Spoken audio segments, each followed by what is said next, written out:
C'est dingue, vous imaginez pas à quel point c'est dingue cette nouvelle découverte. Je vous explique ça après le générique. Fusion! Yeah!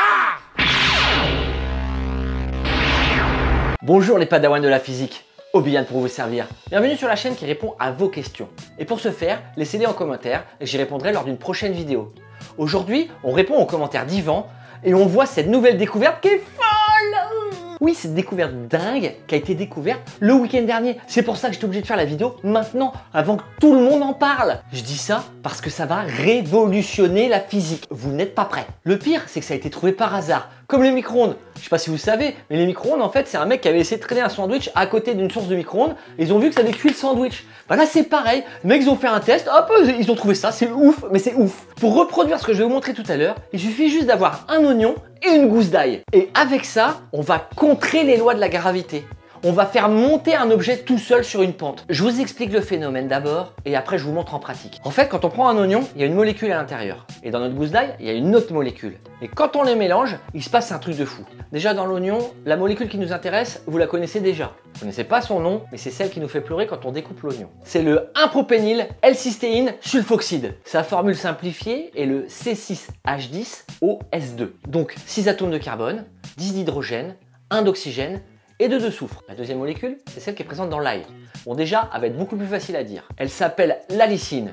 Elle a aussi un nom compliqué comme l'autre, mais on va garder ça, ça va être beaucoup plus facile pour nous. Et sa formule à elle, ce sera C6H11NO3S. Donc là, il y aura 6 atomes de carbone, 11 atomes d'hydrogène, 1 atome d'azote, 3 atomes d'oxygène et un seul de soufre. Bon, vous allez me dire qu'on est bien avancé avec ça, je vous l'accorde, mais attendez, on y arrive. Quand on mélange les deux molécules, elles vont s'assembler ensemble pour former une nouvelle molécule. Et cette nouvelle molécule a un nom encore plus compliqué que l'autre, donc je vais essayer, mais croisez les doigts pour que j'y arrive du premier coup. C'est le 3-prop-2-énylsulfanyl prop 1N.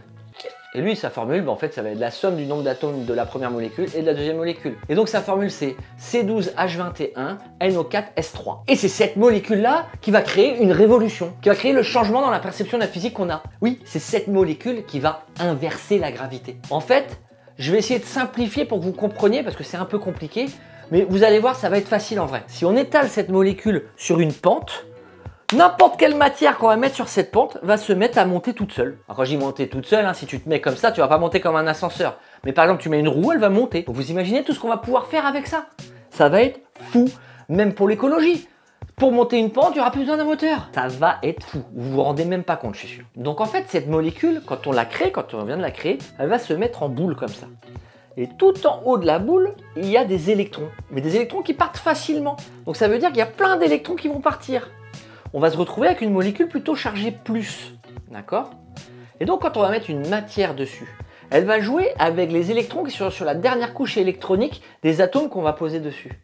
Et en fait, ça va marcher comme un scratch. C'est comme si, hop, là, plus ça va, plus j'accroche, plus j'accroche, plus j'accroche. Et vu qu'on est en pente, eh bien, ça va monter tout seul. C'est aussi simple que ça.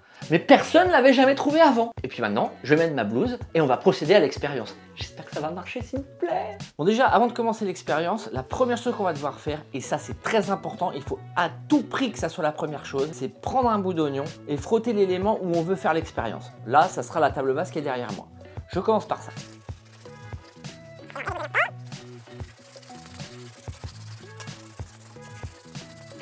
Voilà, j'ai bien étalé, je pose. Maintenant, je prends ma gousse d'ail que j'ai épluchée évidemment et dans un second temps évidemment, je viens frotter à nouveau la table et les deux éléments vont se mélanger.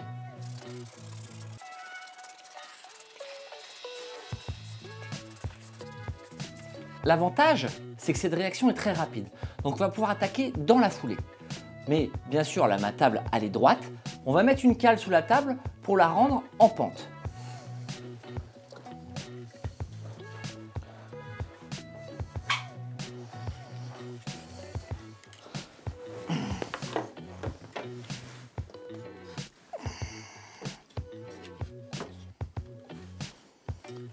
Et donc voilà, elle est en pente, on va pouvoir attaquer. Allez, c'est parti et vous allez voir, ça va être fou. Putain, c'est dingue, c'est dingue, c'est dingue, c'est ouf, ça marche à fond, c'est trop bien. Juste pour vous montrer que ça marche avec tout, je vais prendre une petite bille. Non mais c'est fou, c'est fou, c'est trop bien, c'est trop bien, c'est trop bien. Allez, on recommence. Oh, c'est génial! C'est génial, vous vous rendez compte de la dinguerie! C'est une dinguerie! C'est dingue! Je voudrais remercier à lui. Merci de m'avoir fait découvrir ça. D'ailleurs, regardez bien, regardez bien. Bien sûr, tout était faux. Regardez. Et donc voilà, elle est en pente, on va pouvoir attaquer.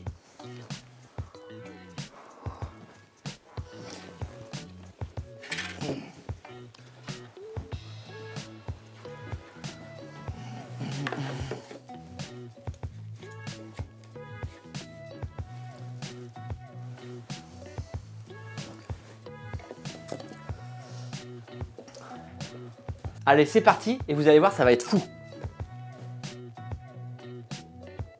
Putain, c'est dingue, c'est dingue, c'est dingue, c'est ouf, ça marche à fond, c'est trop bien! Et voilà, c'est tout pour moi. Bon, vidéo un peu plus courte, mais c'était pour le fun. J'espère que j'en ai eu quelques-uns. Je pense que la plupart, vous vous doutiez qu'il y avait une connerie. Mais malgré tout, si j'en ai eu quelques-uns, ça fait toujours plaisir. Donc, si ça t'a fait marrer ou si tu t'es fait avoir, tu peux lâcher ton meilleur like. Si tu veux voir d'autres vidéos où j'explique vraiment les choses, n'hésite pas à t'abonner et mettre la cloche pour en rater aucune. Et si vous vous êtes fait avoir ou bien que vous voulez piéger quelqu'un, bah partagez-moi cette vidéo, je suis sûr qu'il y a moyen de rigoler.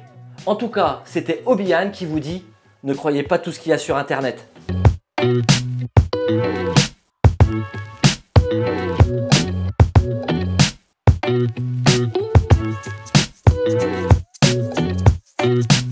C'est le 3-prop 2-énil, sulfanyle